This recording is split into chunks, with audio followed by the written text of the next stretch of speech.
দেখো তো সবজিওয়ালা 500 টাকার নোটটা দিল আসল না নকল? এইটাও বুঝতে পারছো না? সিম্পল জিনিস। বাবান, রান্নাঘর থেকে শিলনোড়াটা নিয়ে আসো তো। ঠিক আছে। তাড়াতাড়ি যাও।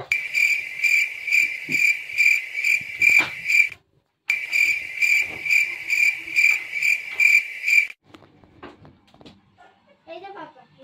হ্যাঁ, দে এখনই দেখিয়ে দিচ্ছি।